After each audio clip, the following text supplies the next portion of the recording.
नमस्कार दोस्तों, स्वागत है आपका न्यूज़ समिट छत्तीसगढ़ में। अभी तक ये मेरा चैनल फेसलेस था, लेकिन आज का केस ऐसा है, आज की घटना ऐसा है जिसको मुझे फेस से ही दिखा करके बनाना पड़ा।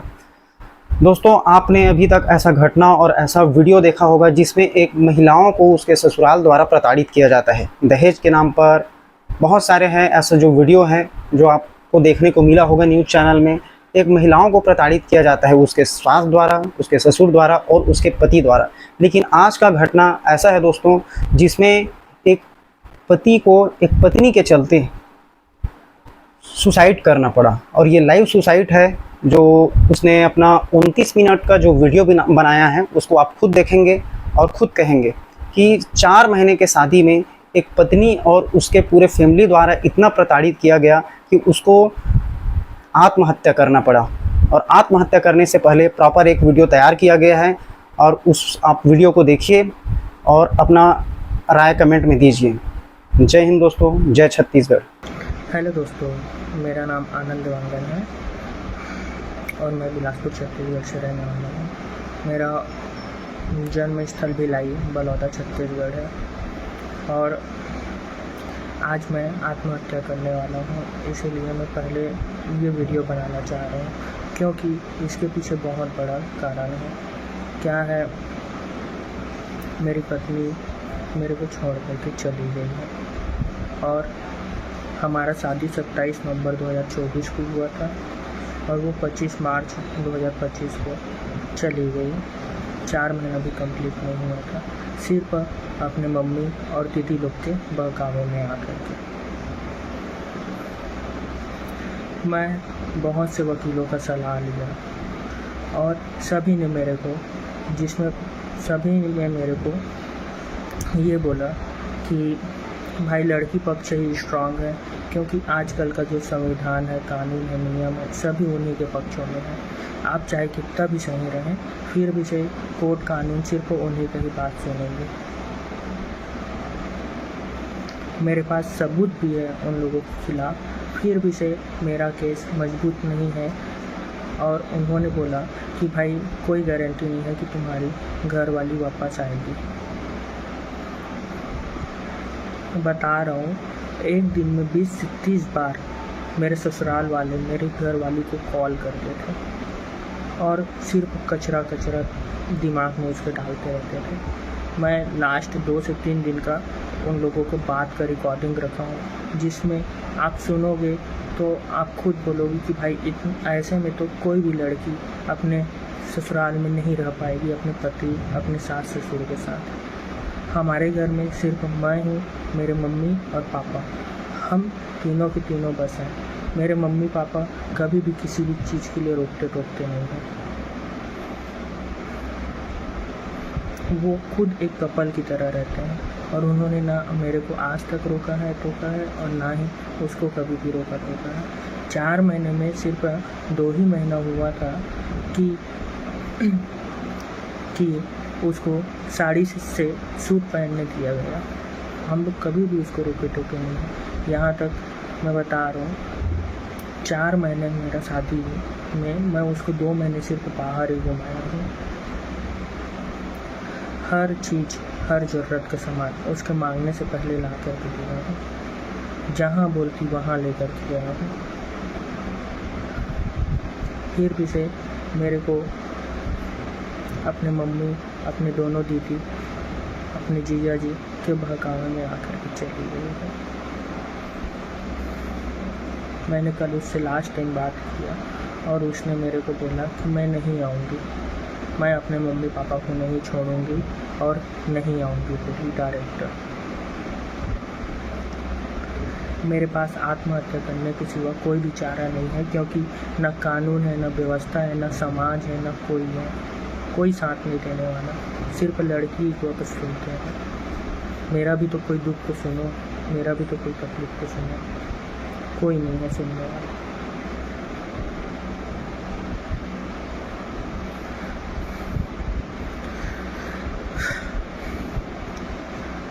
मेरी बीवी मेरे घर से मेरे मम्मी पापा को गाली गलौज दे करके गई है। मेरा 2 बार अपने मायके वालों को कहने पे मेरा 2 बार बच्चे को गिराई है गोली खा करके। उसका भी मेरे पास रिकॉर्डिंग है। उसने खुद अपने मम्मी को बोला है, जब लास्ट टाइम जब गई है तो अपने मम्मी को बोला, मम्मी मैं पेट से हो गई हूँ और यहाँ रहूँगी तो फंस जाऊँगी। तो उसकी मम्मी ने बोला कि तेरी बड़ी दीदी पुनीता पेट से हुई तो उसके ससुराल वालों को पता चल गया, बेटी तू यहाँ आ जा और आकर के गोली खा ले, वरना फिर तू ना यहाँ की रहेगी ना वहाँ की। ऐसा कोई बोलता है क्या?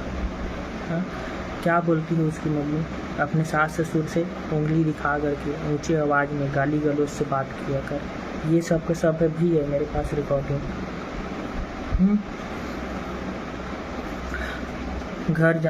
मतलब अपने घर जाने से पहले, अपने मायके जाने से पहले, एक दिन पहले मेरे मम्मी पापा गए थे पूरी। उन लोग आए हैं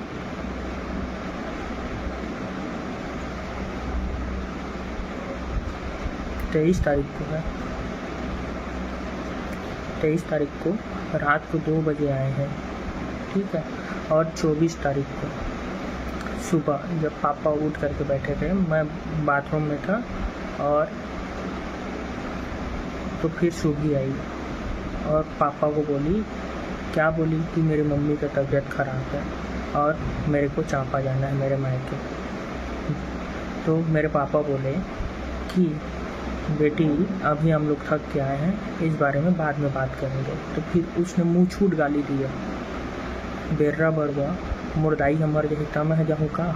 तब फिर पापा कहिस मोर कर ऊँचा आवाज़ में बात मत कर, जा अभी तय नहीं। तो वो बोलिस कि मोर पापा आते लिए मैं होकर संग जाऊँ। तो वो कहिस मोर पापा हाँ कि ठीक है, तो पापा आते हैं ना तो बात कर लेते, तो कल फिर चल देते। ऐसे जाके कहिस। ये बात क्यों हुआ था इस चीज़ का बता रहा हूँ। क्या है, मैं वही 4 महीने में इन लोग 4 बार मेरी बीवी को लेने आ गए मेरे घर, और हमेशा आते थे तो क्या बोलते थे, चल बेटी सामान पैक कर, कहीं है दुख पात हवा चल। ऐसी कोई बोलता है क्या? आए हो पहले आओ बैठो, मेरे को बैठाओ, उसको बैठाओ, पूछो तो कि क्या दुख है, क्या दुख दिए हैं। मेरे से तो पूछो कि क्या दुख दे रहे हो तुम, उससे पूछो कि क्या दुख पाए हो। मैटर को सॉल्व कराना चाहिए। हमेशा जब भी आते थे बोलते थे चल बेटी तेरे यहाँ दुख पाता, चल सामान पैक कर और चल। हाँ, उस भी दिन क्या हुआ था, हाँ 23 तारीख को उसकी मम्मी फ़ोन की थी, ठीक है, और सुबह बोली थी कि मोर तबीयत ख़राब हवा और मोला देखिए आए बर का एक चीज़ का पर रही सब है का को पेट से हो गई रही, सेहू भी चीज़ लगेगी। मैं पेट से हो गई हो नहीं आऊँ तो यहाँ फंस जाऊँ। तो अम्मा ओपरे बर पे मोला कहा था अपन छोटे बेटी भूमि कर बोलवाइस के मोर अम्मा चक्कर खा के गिर गई हवा और तबीयत बहुत ख़राब हवा और तय लेके आ या फिर मोर पापा आते तो ओकर संग मोर दीदी ला भेज देते। मैं जब बात बाद में सुने तो मोला पता चली कि मोर घर वाली पेट से हो गया हवा और वैसे भी मोला पता रही साहब कि वो पेट से हो गया करके। तो मैं मोला बोले भी रही कि भाई एक बार डॉक्टर कर कंसल्ट कर लेथन, चेकअप वगैरह करा लेथन। तो मोला का कही नहीं मैं पेट से नहीं हुए हाँ वो नहीं देखवा। तो मैं वो चीज़ लगी कहे कि हो गया बस तय काबर मोड़ कर झूठ बोला था बस। तो मोला कही कि मैं नहीं हुए हाँ वो। मैं बोले चल ठीक है नहीं हुए अवस्था। और ओकर बाद फिर अपन वही अम्मा ला उसने कही कि भाई मैं पेट से हो गई हूँ और मेरे को आना ज़रूरी है और गोली खाऊंगी। और उसकी मम्मी भी बोली कि हाँ आ जा वरना फिर फंस जाते न एटी के रबे न ठीक है। अगर भाई बच्चा नहीं लेना है तो मेरे को बोलो, हम दोनों के दोनों का है वो, हम दोनों को कंसल्ट करना रहेगा डॉक्टर से। मेरे मम्मी पापा को इधर गाली गलौज की, मेरे बच्चे को भी लाई है, मेरे मम्मी पापा को कुत्ते की तरह खाना देती थी।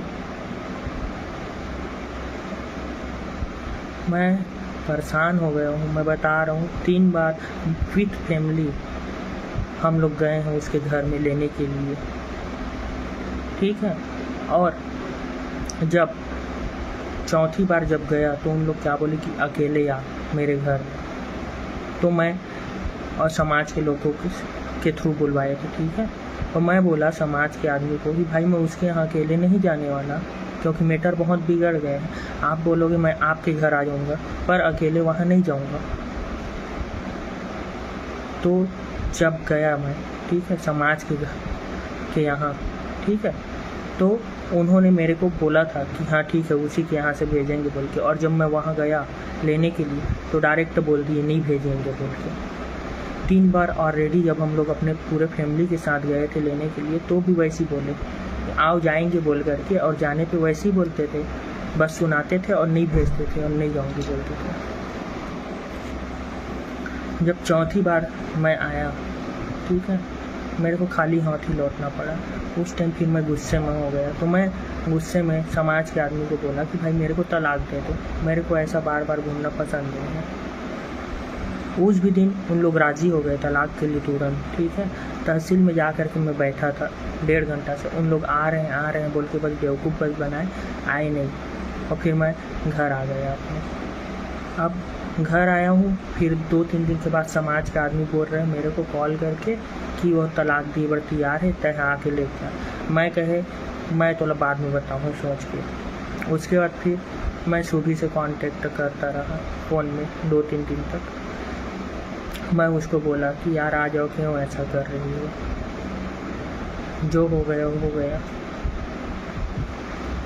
तो एक दिन तो नहीं पता, शायद उसका प्यार उमड़ा या फिर क्या हुआ, मेरे को खुद बोली सामने से कि मैं यहाँ नहीं रह सक रही हूँ, आप मेरे को आओ और यहाँ से लेके जाओ। तो मैं और आप मेरे को जैसा भी रखोगे मैं रहने के लिए तैयार हूँ, जो हो गया हो गया, आप मेरे को आके यहाँ से ले जाओ। मैं उस दिन बहुत खुश हुआ था, सुबह का बात है। फिर ना मैं बोला ठीक है मैं आता हूँ, मैं बोला आप एक बार पूछ लो, मैं बोला घर पे। फिर शाम को मेरे को कॉल की तो क्या बोलती है, आप आओगे ना तो पहले मेरे मम्मी पापा को फ़ोन करो, मेरे दीदी जीजा को फ़ोन करो, समाज के लोगों को फ़ोन करो, उन लोग से परमिशन लो। अगर उन लोग बोलेंगे कि हाँ ले जा कर के, तब फिर आबे और आबे तो सब कोई के गोल छू छू के माफ़ी मांगबे, ओकर बाद फिर लेके। तो फिर भाई मोरो भी दिमाग का खराब हुई।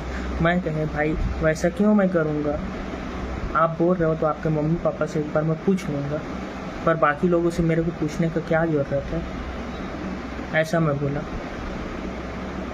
मैं बोला वैसे में मैं नहीं आ पाऊँगा सुबह, और बस इतना हुआ था। उसके बाद फिर ना 2 दिन के बाद मैं फिर से कॉल किया, ये मैं बहुत ज़्यादा रोया गिड़गिड़ाया 1 घंटे से। यहाँ बिलासपुर का रिवर व्यू का जो न्यू वाला रिवर व्यू है ना, वहाँ पे बैठ के 1 घंटे से रोया। शाम को 5-6 बजे जब ऑफिस से आया तो मैं रोया, उसके सामने गिड़गिड़ाया। मैं बोला आ जाओ, जो हो गया हो गया, मैं नहीं जी सकता तुम्हारे बिना, ऐसा वैसा बोल के बहुत सारा रोया। उसको कोई फ़र्क ही नहीं पड़ा। फिर जब मैं घर आया फिर मेरे को कॉल की, फिर उल्टा पुल्टा बोली, और फिर मैं भी गुस्से में फिर वो बोला कि भाई तुम्हारी मम्मी तुम्हारी दीदी के बहकावे में आ कर के मेरे साथ ऐसा की हो और मेरे को छोड़ कर के चली गई हो, सब ऐसा बोल के मैं बहुत सारा बोला। फिर अपना मोबाइल को मैं तोड़ दिया गुस्से में। और उसके बाद फिर मैं कल फ़ोन लगाया, कल नहीं मैं परसों भी फ़ोन लगाया था। परसों 2 बार मैं फ़ोन लगाया, वही 11-12 बजे। फ़ोन को नहीं उठाई, ठीक है। क्यों नहीं उठाई, इसका भी रीज़न है कि वो जब से गई है अपने घर, ठीक है, चांपा है उसका मायका। चांपा में भाई उसके आसपास के लोग वाले हमारे जान पहचान के ही हैं। उन लोग बताते हैं कि वो जब से आई है तब से न चूड़ी पहन रही है, न मंगलसूत्र, न बिंदी लगा रही है, न सिंदूर लगा रही है। तो का अधिकार से वो लानू पत्थर, वो तो कुंवारियों की तरह रहते, न वो तो समया करे, न कुछ न कहीं, बस तो लब घुमात बस आवे। तो जब मैं कॉल उसको किया तो उसको बोला जो हो गया हो गया सोफी, तू जैसा चाहती हो वैसी होगा। मैं बोला सब गलती मेरी है, तू आ जा, मैं आ जाता हूँ लेने के लिए। तू बोल रही थी ना माफ़ी मांगने के लिए, मैं सब के लिए तैयार हूँ, तू आ जा। और मैं नहीं आऊँगी, मैं अपने मायके को नहीं छोड़ूंगी, ना अपने मम्मी पापा को छोड़ूंगी। मैं बोला छोड़ने के लिए कौन बोल रहा है, आ जाओ। वो बोल रही मैं नहीं आऊँगी। सच बता रहा हूँ, मैं अपने ज़िंदगी से हार गया। मैं पूरा ज़िंदगी उसके नाम पे कर दिया था। मैं नहीं जी सकता उसके बिना। मैं बहुत सारे असफल प्रयास अपने तरफ से कर चुका हूँ उसके लिए, और वो नहीं आने वाली है। कल के बातों से मेरे को पूरा पता हो गया कि वो अब नहीं आएगी मेरी ज़िंदगी में, और मेरा ज़िंदा रहने का कोई मतलब भी नहीं है, क्योंकि मैं ऐसे में तो मर ही जाऊँगा, और मर रहा हूँ पल पल, क्योंकि पूरा मानसिक प्रताड़ना ही दी है मेरे को आज तक। मैं किसी चीज़ में फोकस ही नहीं कर पा रहा हूँ। मेरे घर वाले पल मर रहे हैं, मैं मर रहा हूँ। मेरा ना ज़िंदगी बेकार हो गया खुद। ये जो एक कॉपी है, ठीक है, इसमें मैंने लिखा है कितने सारे मेरे को दुख दिए गए हैं। पूरा भी नहीं लिख पाया हूँ, आधा ही होगा कि उसकी मम्मी क्या बोलती है, उसकी मम्मी ने क्या बोला है, उसके जीजा ने क्या बोला है, उसकी दीदी ने क्या बोला है। इसमें मेरे मरने के पीछे उसकी मम्मी कीर्तिनबाई देवांगन, उसकी बड़ी दीदी पुनीता देवांगन, उसके जीजा जी केशव देवांगन, उसकी छोटी दीदी पुक्की भुवनेश्वरी देवांगन, उसका बॉयफ्रेंड शिवा देवांगन, उसकी बड़ी दीदी पुनीता का देवर दादू मनोहर देवांगन, और उसका एक्स बॉयफ्रेंड शुभी का एक्स बॉयफ्रेंड था, जिससे वो शादी के बाद भी बात करती थी, जिसको मैंने 2 बार पकड़ा और उसको बोला भी कि भाई तुम किससे बात कर रही हो, तो बोलती है मेरा फ्रेंड है, मेरी सहेली है। मैं बोला कौन सी सहेली, मैं तो नहीं जानता हूँ। मैं बोला ये संदीप है, तो नहीं है वो, ठीक है। और मैं मैसेज को पढ़ना चाहा तो वो डिलीट कर दी, मेरे को पढ़ने भी नहीं थी। जब मैं देखा मैसेज को, मैं पढ़ने का कोशिश किया तो क्या बोली मेरे को कि आपको मेरे ऊपर विश्वास नहीं है। तो मैं बोला ठीक है यार, विश्वास है बोल के मैं उसको मोबाइल को दे दिया। मैं मोबाइल को दिया, फिर वो तुरंत मैसेज को डिलीट करे। मैं बोला भाई मैसेज को क्यों तुम डिलीट किए। जब मैं बाद में पता किया कि वो कौन है, सानू करके है उसका आईडी है, सीनू या फिर सीनू नाम से, वो उसका पुराना बॉयफ्रेंड था, जिसके वजह से वो मेरे को छोड़ के गई है। इसमें सभी का अपना अपना किरदार है। उसकी मम्मी क्यों छुड़वाई है मेरे को उससे, क्योंकि वो जो कपड़ा दुकान वाला संदीप थावनानी है, ठीक है, उसके यहाँ इन लोग पूरा सब का सब बहाने काम करते हैं। उसका नेचर बहुत गंदा है संदीप थावनानी का। उसने मेरे को फ़ोन कर के कितना बार से धमकी दी है, गाली गलौज किया है, जिसका मेरे पास रिकॉर्डिंग पड़ा है, वो भी अननोन नंबर से। पर भाई बात करने के टोन से, अंदाज से, वेवलेंथ से सब का सब चीज़ पता चल जाता है कि किसने कॉल किया है। अननोन नंबर से मेरे को फ़ोन करके मेरे मम्मी मेरी दीदी लोग को कितना गंदा गाली दिए है।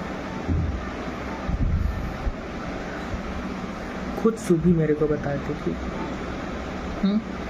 कि वो जो कपड़ा दुकान वाला है संदीप थावनानी, उसने उसकी जो 2nd नंबर वाली दीदी है पुक्की के साथ संबंध बनाया है, उसकी माँ के साथ संबंध बनाया है।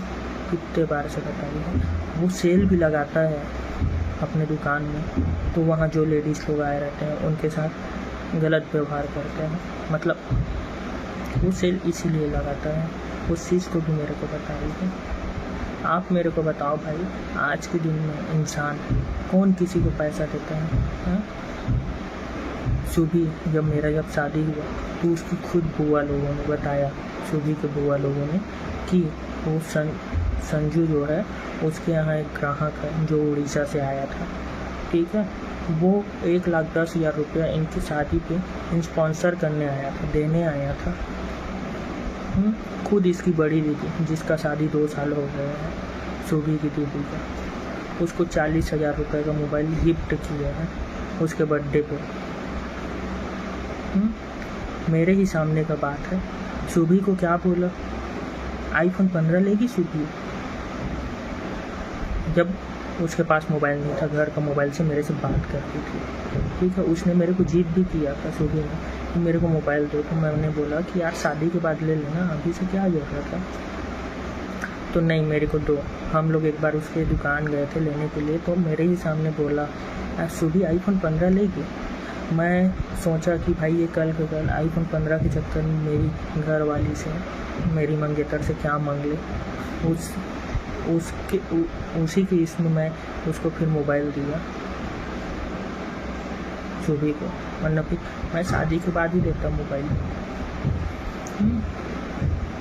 जो पुक्की है उसको मेरे ही सामने क्या बोला है, 40,000 रुपये पेमेंट में तू काम करेगी पुक्की।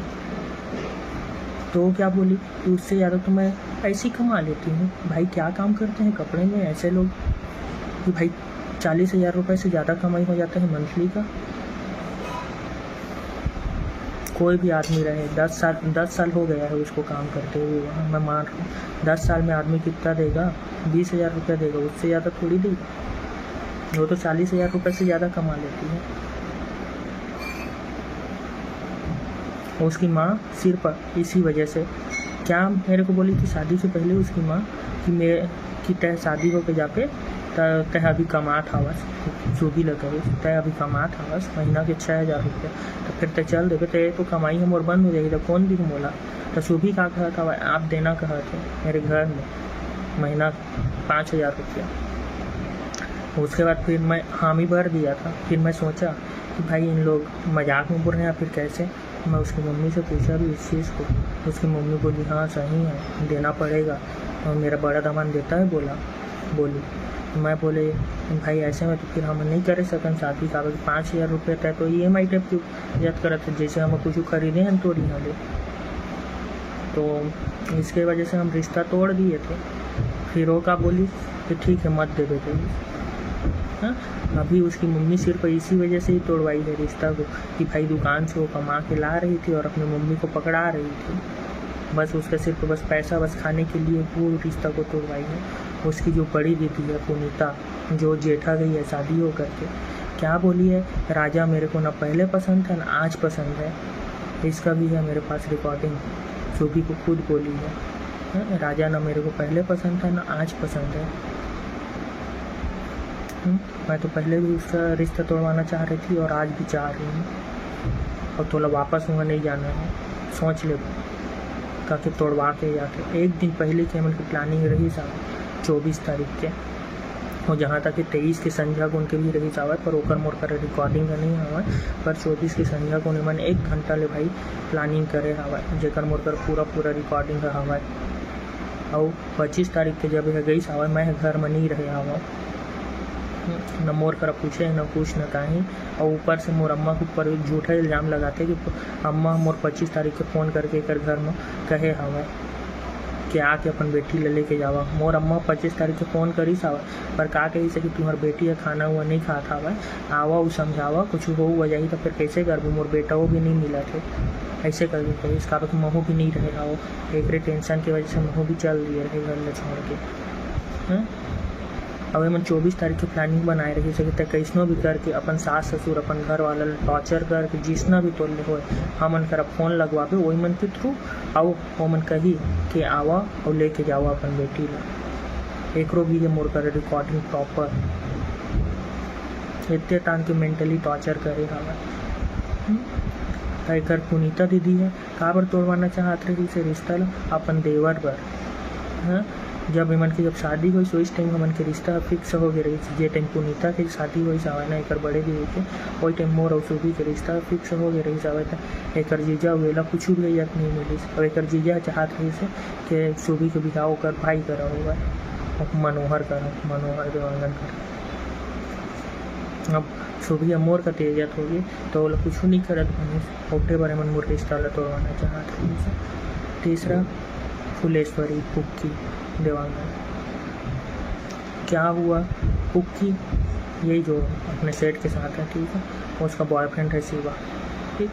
जब शुभी जब शादी हो करके मेरे यहाँ आई, ठीक है, उसके बाद फिर जब फिरने में लेते हैं ना 15 दिन के लिए, तो हम लोग साफ साफ बोले थे सूफी को कि सूफी आप ना अभी जा रहे हो तो आप दुकान मत जाना, उसके सेट के नेचर की वजह से बोले थे दुकान मत जाना। दूसरा, पुक्की का जो बॉयफ्रेंड है उसकी दीदी का बच्चा हुआ था तो छठी था उसके यहाँ, उसके दीदी के यहाँ, ठीक है, तो उसके यहाँ ये निमंत्रण दिया था। तो हम लोग बोले थे कि भाई अभी नया नया शादी हुए हो वहाँ भी मत जाना। और तीसरा कि कहीं भी जा रहे हो तो एक बार पूछ के जाना। और अभी नया नया गए हो तो मेरी दादी जो उसकी बुआ है, ठीक है, उनके यहाँ खाना खाने चले जाना, अपने छोटे मामा के यहाँ चले जाना और मेरी दीदी यहाँ चले जाना। ज़्यादा लोगों के यहाँ जाने की ज़रूरत नहीं है और जहाँ भी जाओगे अपने मम्मी के साथ ही जाना। इतना बस बोले थे उसको। पहली बात दुकान मत जाना, वो दुकान गई। दूसरी कि छठी में मत जाना, तो दुकान जो संजू है उसके साथ रात को बैठ के वहाँ छठी में गई थी। तीसरा कि बिना पूछे मत जाना, ठीक है।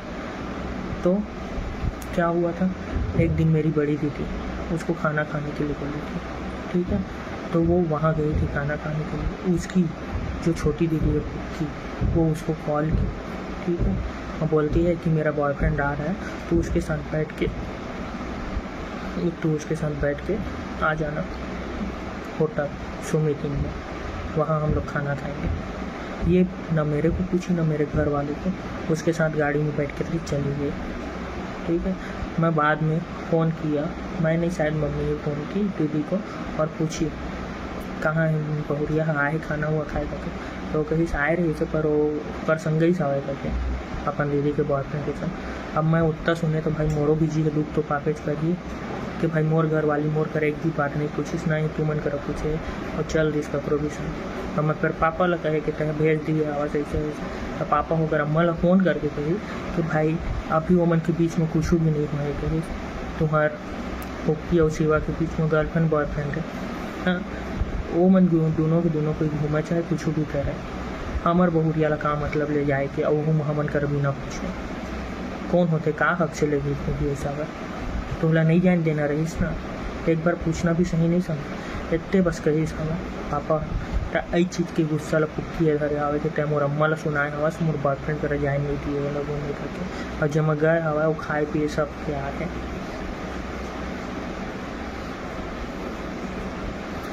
मैं बता रहा हूँ मैं बहुत ज़्यादा परेशान हूँ, मैं नहीं जीना चाहता, मैं तंग आ गया हूँ अपनी लाइफ से, इसलिए मेरा लास्ट वीडियो है।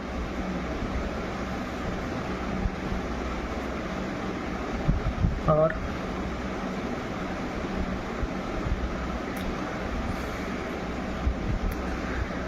कहने के लिए बहुत सारा है, बताने के लिए भी बहुत सारा है, पर मैं बता रहा हूँ आजकल का संविधान, न्याय संहिता, कार्यपालिका जो भी है हमारा कानून कोई भी लड़कों के पक्ष में नहीं है, कोई भी नहीं सुनता हमारी बात। ये कानून ही बेकार है, हमारे लिए कोई रूल रेगुलेशन नहीं है, सिर्फ लड़कियों के लिए रूल रेगुलेशन बनाए जा रहे हैं। जिनको इसकी आवश्यकता है उनको ये चीज़ नहीं मिल रही है और जिसको नहीं है उसकी आवश्यकता उन लोग फालतू का बस इसका दुरुपयोग कर रहे हैं। अगर आप कानून ही बना रहे हो तो भाई अगर लड़की के पे अत्याचार हो रहा है, ठीक है, कुछ भी हो रहा है, तो मैं क्या मानता हूँ कि भाई अड़ोसी पड़ोसी को ही सबसे ज़्यादा पता रहता है। अगर कानून व्यवस्था भी अगर बनाया गया है लड़की के ऊपर अत्याचार हो रहा है तो भाई अड़ोसी पड़ोसी 3 अड़ोसी पड़ोसी या फिर 4 अड़ोसी पड़ोसी मिल करके उस घर वाले, उस लड़के या फिर उसके माता पिता जो भी हैं ससुराल वाले उनके खिलाफ़ कंप्लेन करें या फिर पहले उनसे जानकारी लिया जाए कि वाकई में इस लड़की के साथ अत्याचार हुआ है, कोई गलत व्यवहार हुआ है, मारा पीटा गया है, गाली गलौज किया गया है या फिर कोई भी दुर्व्यवहार किया गया है, उसके बाद ही आगे का कार्यवाही होना चाहिए।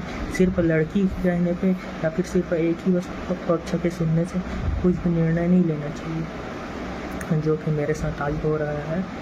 और मैं बता रहा हूँ मैं बहुत परेशान हूँ और मैं साफ बता रहा हूँ भाई, देखो मेरे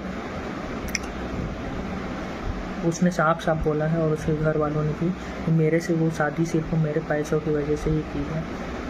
ठीक है, तो मैं आप सबसे हाथ जोड़ करके विनती कर रहा हूँ कि मेरे हिस्से का एक भी रुपया उसको या फिर उसके परिवार वालों को या फिर मेरे ससुराल वालों को किसी को भी ना दिया जाए। मेरे हिस्से का जो पैसा है वो मेरे चारों भांजा, मेरी दोनों दीदी आरती और अंजू के दोनों बेटों में बराबर बराबर बांट दिया जाए। मेरी पत्नी या फिर मेरे ससुराल वालों को किसी को भी एक पैसा देने की कोई ज़रूरत नहीं है। मैं आपसे विनती कर रहा हूँ कि इतना न्याय मेरे को दिलाइएगा और मेरे मम्मी पापा को मत दीजिएगा।